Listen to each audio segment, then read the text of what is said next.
안녕하세요. 뉴스와 사람들입니다. 예상대로 워싱턴 선언에 대한 북한의 입장이 나왔지요.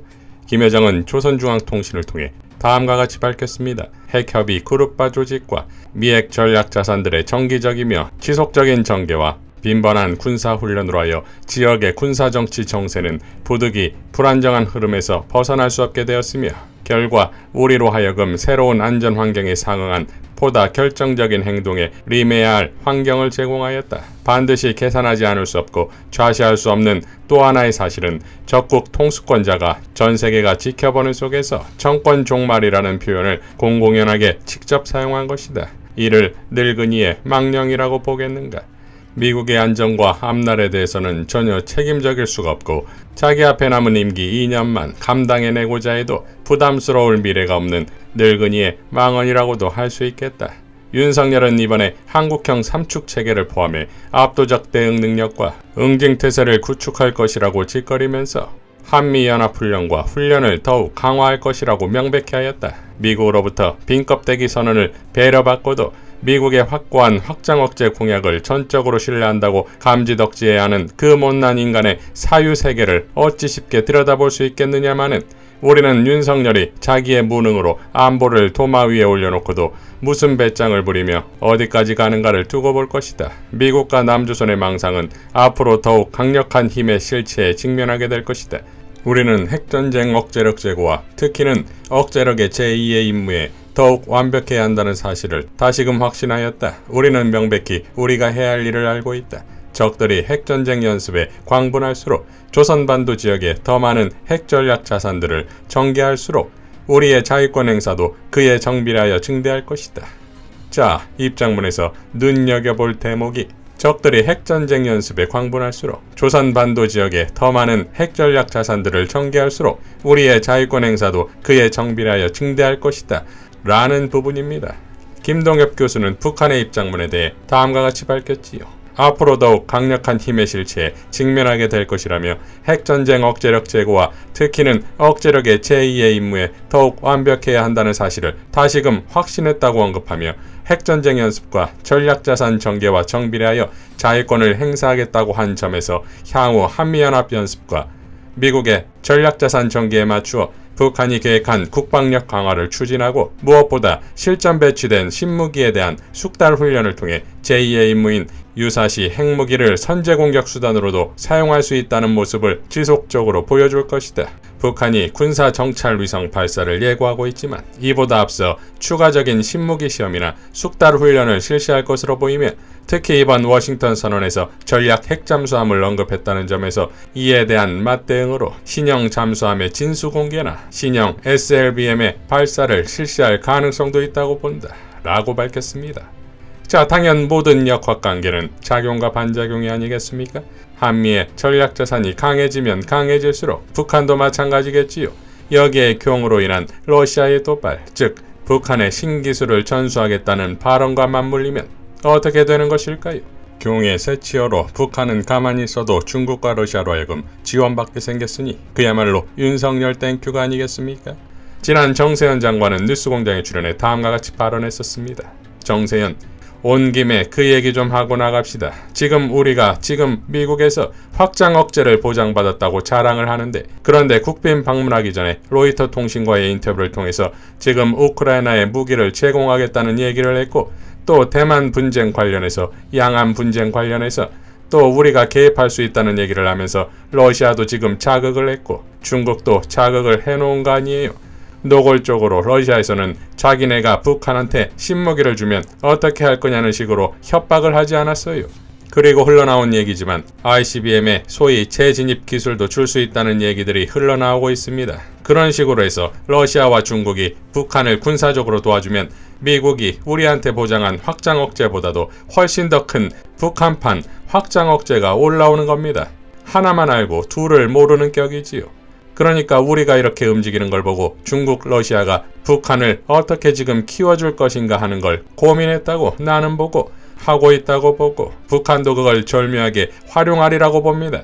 김어준, 그러면 결국은 한반도는 이제 소위 대리전쟁의 판이 되는 거 아닙니까? 정세현, 그렇게 될 수밖에 없고 그러니까 확장 억제했다고 자랑하지만 저쪽의 확장 억제가 더 커지면 또 올릴 수밖에 없고 이렇게 되는 거지요. 라고 발언했습니다. 자, 장군 출신의 한설 교수는 경제 역시 미중의 대리 전쟁판이 되고 있다고 비판하며 다음과 같이 밝혔지요. 한미 정상회담에서 윤석열은 의도적으로 중국을 자극하고 있다. 윤석열은 미국에게 충성심을 보여주겠다는 목표를 달성함과 아울러 중국에게 유리한 전략적 기회를 제공하고 있다는 것이다. 중국은 노회한 국가다. 중국은 윤석열의 이런 치기 어린 행동을 자신들에게 유리하게 활용할 수 있는 능력이 충분하다. 중국처럼 역사적으로 오래된 국가의 교섭에 신중해야 하는 이유다. 중국은 이번 한미 정상회담을 계기로 한국을 전략적으로 이용할 수 있는 기회로 삼아갈 가능성이 크다. 그 중에서도 미중 경제전쟁의 대리 전장터로 활용할 수 있는 기회로 이용할 생각을 하고 있다고 생각한다. 우크라이나가 미뤄간 대리 전쟁터였다면 한국은 미중 간 경제전쟁의 대리 전쟁터가 만들어지는 것이다. 우크라이나 전쟁이 발발하자마자 필자는 우크라이나는 절대로 러시아를 이길 수 없으며 결국 전쟁은 러시아의 의도대로 끌려갈 것이라고 언급했다. 전쟁 1년, 이제 우크라이나는 전쟁의 막바지에 몰리고 있다.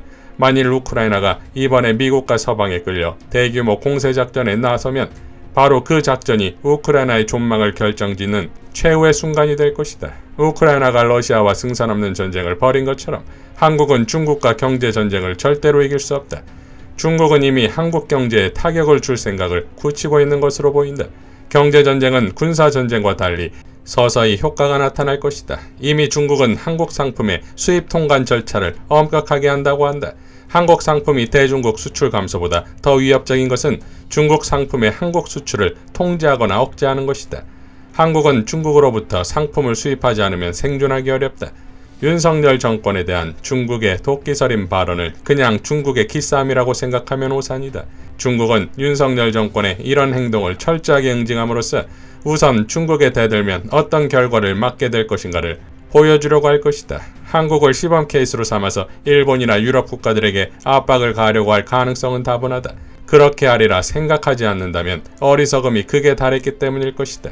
윤석열은 중국이 어떻게 나올 것인가에 대해 아무런 생각도 하지 않고 있는 것 같다. 중국이 어떻게 나올 것인가를 조금이라도 생각했다면 지금 이런 식의 막무가내식 행동은 하지 않을 것이다. 중국에 대한 경제 제재가 표면화되고 영향을 미치는 기간은 그리 오래 걸리지 않을 것이라고 추측한다. 한국 경제가 휘청거리면 어떤 결과가 초래될까? 윤석열 정권에 대한 지지도는 당연히 바닥을 기게 될 것이다. 그러나 정권의 지지도가 바닥을 기는 것은 아무런 문제가 되지 않는다. 이 땅에서 살아가는 민초들은 당장 하루하루의 삶이 고단해질 것이다. 윤석열 정권의 잘못에 대한 책임은 결국 힘없는 민초들이 지게 될 것이다. 그것이 매국적 지도자가 초래한 역사의 비극이자 저주이다. 라고 밝혔습니다. 자, 상황이 이러한데 워싱턴 선언으로 종지부를 찍은 핵보유 금지에 대해 경은 하버드대에 가서 다시 핵발언을 꺼냈지요. 우리나라에도 독자 핵무장 여론이 있다. 북한이 미사일 위협을 고도할 때마다 그 주장이 힘을 얻는다. 대한민국은 핵무장을 하겠다고 마음을 먹으면 빠른 시일 내, 빠르면 1년 내에도 핵무장을 할 수 있는 기술 기반도 있다. 자, 그러니까 워싱턴 선언 후 실질적 핵공유다 라고 주장했다가 백악관에 의해 즉각 핵공유가 아니다라고 하니 핵보유 느낌이라고 했다가 이젠 또 1년 안에 핵무장이 가능하다는 발언이 나왔으니 기가 찰 노릇이지요. 그러면서 하버드에선 또 이렇게 연설했지요. 민주주의는 자유를 보장하기 위한 공동체의 의사결정 시스템입니다. 민주주의는 진실과 자유로운 여론 형성에 기반하는 것입니다. 허위 선동과 거짓 뉴스가 디지털 모바일과 결합해서 진실과 여론을 왜곡하는 일이 다반사가 되었습니다. 그러므로 민주주의가 흔들리고 자유가 위협받고 있습니다. 거짓 선동과 가짜 뉴스라는 반지성주의는 자유와 민주주의를 위협하고 위기에 빠뜨립니다. 조직적으로 그리고 지속적으로 자유와 민주주의를 흔들고 위협하는 세력이 있습니다. 바로 독재와 전체주의 세력입니다. 그리고 이들 편에 서서 이익을 취하려는 세력도 있습니다. 이들에 맞서 자유와 민주주의를 지키려면 용기와 연대가 필요합니다. 자유의 열망을 가지고 있는 사람들의 강력한 연대입니다. 국제적 연대도 필요합니다. 라고 발언했으니 대단하지요? 핵공유라는 거짓 뉴스가 진실과 여론을 왜곡하고 민주주의를 흔드는 것은 유니버스의 교입니까? 검사 독재 정권이 독재와 전체주의를 말하는 우주급 판사가 나왔지요.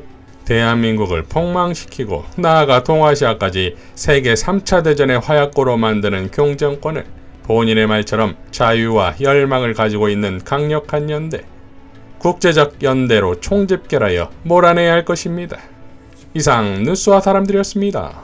시청해주셔서 감사드립니다.